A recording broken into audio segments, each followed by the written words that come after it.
Hello મિત્રો, કેમ છો બધા? લગભગ સોમવારની સવારે આ વિડીયો તમે જોતા હશો. ત્યાં લગભગ બજારો જે છે ખુલવાનો સમય થઈ ગયો હશે અને આપણે આગળ બજારની ચર્ચા કરીએ પહેલાં ડિસ્ક્લેમર જોઈ લેવું અને બરાબર સમજી લેવું. બજારનો ટ્રેન્ડ અને એની બધી વાત મોસ્ટલી આપણે શનિવારે કે રવિવારે જે વિડીયો રિલીઝ કરીએ છીએ થોડો પ્રમાણમાં મોટો હોય એ વિડીયોમાં આપણે ચર્ચા કરી લીધેલી છે. કોઈ ખાસ ફેરફાર નથી અને કોઈ ઇવેન્ટ પણ એવી કંઈ ખાસ બની નથી. પણ આજના દિવસે જે આપણે એક સ્ટોકની ચર્ચા કરવાના છીએ એના માટેની વાત કરીએ તો એનાથી જ આપણે શરૂઆત કરીએ છીએ. કારણ કે આમ જોવા જઈએ તો નવો સ્ટોક ડિસ્કશન કરવાની ઘણી વખત ઈચ્છા થતી હોય, પણ જૂના સ્ટોકના ક્વેશ્ચન્સ હોય અને પાછા જૂના સ્ટોક ઇન્ટરેસ્ટિંગ હોય કે જેમાંથી અત્યારે કદાચ ટ્રેન્ડમાં હોય, કંઈક ને કંઈક બની રહ્યું હોય અથવા કંઈક શક્યતા પણ હોય એવું જનરલી લાગતું હોય છે. એટલે જૂના જે ક્વેશ્ચન્સમાં પૂછેલા હોય એમાંના ઘણા બધા સ્ટોકને આપણે કવર કરેલા હોય છે અને કન્વિક્શન પણ એમાંથી કેટલાકમાં હોય છે, કેટલાકમાં નથી હોતું. તો જે હોય તે આપણે એ પ્રમાણે એમાં ધ્યાન આપીએ છીએ. અને હજી પણ જે સ્ટોક રહી ગયા છે કેટલાક, એ આપણે એક પછી એક વિડીયોમાં સાથે લેતા જઈશું. આજે જે વાત કરવાની છે એ કંપનીનું નામ છે લોઇડ મેટલ એન્ડ એનર્જી કરીને. કંપની ઘણી જૂની કંપની છે, હિસ્ટ્રી ઘણી જૂની છે. પહેલાં એનું જૂનું નામ જે હતું એ નાગાર્જુન મેટલ હતું અને ત્યાર પછીથી બધા ચેન્જીસ થતા અને ઘણા બધા ફેરફારો કંપનીમાં થયા અને અત્યારે લોઇડ મેટલ એન્ડ એનર્જીથી ઓળખાય છે અને છેલ્લેના કેટલાક સમયમાં ખૂબ સારું એવું રિટર્ન આપ્યું છે. આ સ્ટોક ઘણા રોકાણકારોના પોર્ટફોલિયોમાં કે જો કોઈ રિસર્ચ કરતા હોય એમના પોર્ટફોલિયોમાં ખૂબ ઓછા ભાવે પણ પડેલો હોઈ શકે છે. પણ આ સ્ટોક જે છે ને એમાં ચડાવ ઉતાર અને ઘણો બધો ખરાબ અને સારો સમય પણ રોકાણકારોએ જોયો હશે. એટલે કહેવાય કે પૈસા ગુમાવવાનું પણ કદાચ બન્યું હોય, ભૂતકાળની વાત કરું છું. બાકી છેલ્લા થોડાક વર્ષોમાં તો ઘણું સારું રિટર્ન આપેલી કંપની છે. નામ ઉપરથી જ ખ્યાલ આવે છે એ પ્રમાણે મેટલ સેક્ટરની કંપની છે. મોસ્ટલી આયર્ન એન્ડ સ્ટીલમાં ડીલ કરે છે અને એ સિવાય પણ બીજા કેટલાક વર્ટિકલ છે. પણ આ કંપનીને બિઝનેસ માટેની બહુ વધારે ચર્ચા નથી કરવાની. મેટલ અને એનર્જી છે એટલે મેટલ્સને જ લગતું કામ અને ખાસ કરીને આયર્ન અને સ્ટીલ બિઝનેસમાં વધારે છે.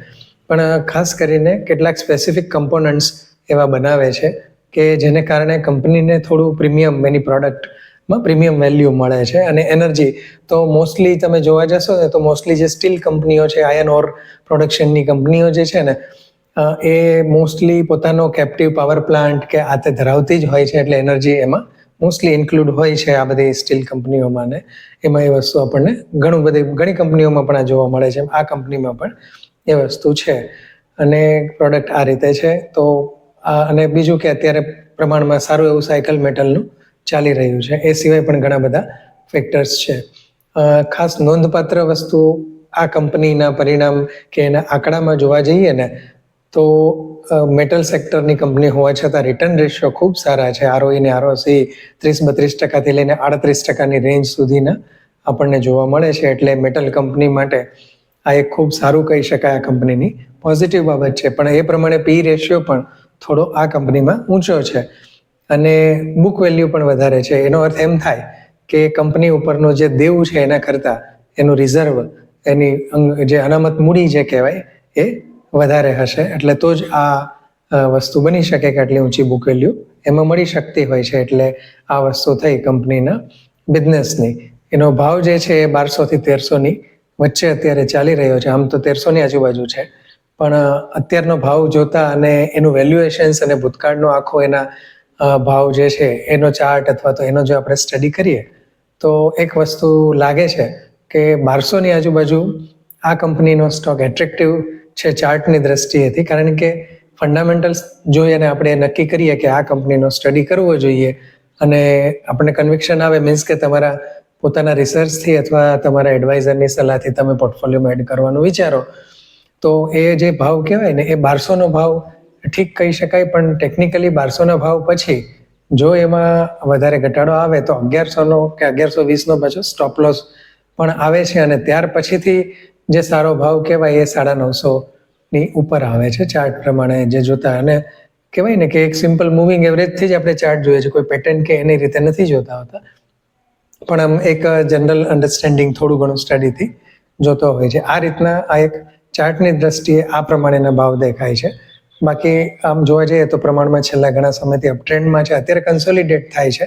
એક સમયે ખૂબ અપ ગયેલો અને ઉપરના ભાવથી થોડો ઘણો જ કરેક્ટેડ છે, એટલો બધો નથી. એટલે કરેક્શનની જગ્યા પણ ખરી. અને બીજી એક વસ્તુ એ પણ આપણે ધ્યાનમાં રાખવી જોઈએ કે નિફ્ટી અત્યારે 25,000, આમ છેલ્લે દિવસે શુક્રવારે 300 ઘટીને આવ્યો તો પણ 25,500 સુધીની સફર કરી અને થોડી કરેક્ટ થઈ છે.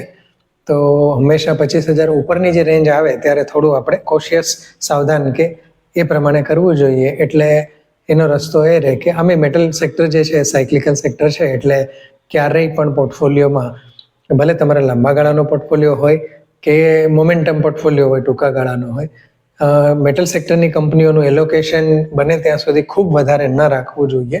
સિવાય કે કોઈ ટાટા ગ્રુપ જેવી કંપનીઓ હોય કે જેમાં તમે બંને વસ્તુ કરી શકતા હોય. દાખલા તરીકે ટાટા સ્ટીલ છે તો એને તમે કોર પોર્ટફોલિયોમાં રાખી અને લોંગ ટર્મ ઇન્વેસ્ટમેન્ટ માટે પણ રાખી શકો અને મોમેન્ટમમાં એના ભાવ સાથે પ્લે પણ કરી શકો. કારણ કે ટાટા સ્ટીલ તમે છેલ્લા 1 કે 1.5 વર્ષની મુવમેન્ટ જુઓ તો એ 111 રૂપિયા, 109, 108 રૂપિયા પણ થયો છે અને 160-163 પણ થયો છે. એટલે આ બંને વસ્તુ જે લોકો એક્ટિવ હોય એમના માટે છે. કોઈ લેવાની કે વેચવાની ભલામણ નથી, પણ આ એક સ્ટ્રેટેજિકલી આ રીતે તમે તમારી ઇન્વેસ્ટમેન્ટનું રિસર્ચ કરી અથવા એડવાઇઝરની સલાહ લઈ અને આ એક સ્ટ્રેટેજી જે છે એનો અભ્યાસ તમારે કરવો જોઈએ, એ કહેવાનો મતલબ છે. હવે વાત આવીએ પાછી લોઇડ મેટલ એન્ડ એનર્જી ઉપર.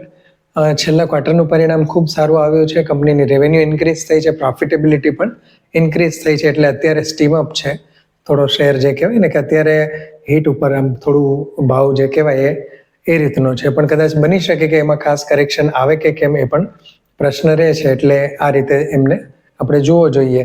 પણ તેમ છતાં કરેક્શનમાં સ્ટડી કરવા જેવો અને બહુ થોડી ક્વોન્ટિટીથી કામ કરવાનું કન્વિક્શન મને પોતાને પર્સનલી આવે છે. બીજી જે એક વસ્તુ છે શેર હોલ્ડિંગ પેટર્ન, તો છેલ્લા 6-7 વર્ષમાં જોવા જઈએ તો પ્રમોટરોનો હિસ્સો ઘટ્યો છે શેર હોલ્ડિંગ પેટર્નની અંદર, ઓછો થયો છે. FII પ્રમાણમાં ઠીક 1-2% જેવું હોલ્ડિંગ ધરાવે છે. કોઈ ખાસ વધઘટ નથી. થોડું એવું FIIનું હોલ્ડિંગ વધે છે. DIIનું પણ થોડું બહુ માઇન્યુટ, જે કહેવાય કે બહુ પ્રમાણમાં ઓછું એવું થોડો ઘણો વધારો એમાં શેર હોલ્ડિંગમાં જોવા મળે છે. જ્યારે પબ્લિકનું શેર હોલ્ડિંગ થોડુંક વધ્યું છે, એટલું બધું નહીં. પણ છતાં પબ્લિક શેર હોલ્ડિંગમાં એક અગત્યની એક વસ્તુ આપણને જોવા મળે છે, એ છે કે પબ્લિકનું જે કંઈ 30-32 કે કંઈક 34% આજુબાજુનું હોલ્ડિંગ છે, એની અંદર સનફ્લેગ આયર્ન એન્ડ સ્ટીલ કરીને જે લિસ્ટેડ કંપની છે, અને સનફ્લેગ આયર્ન પણ બહુ જૂની અને ઘણી ઇન્ટરેસ્ટિંગ કંપની છે, એનું 11% ઉપરનું હોલ્ડિંગ આ કંપનીમાં છે. એ પબ્લિકમાં બતાવે છે. એટલે પ્રમોટર એન્ટિટીઝમાં નહીં, પણ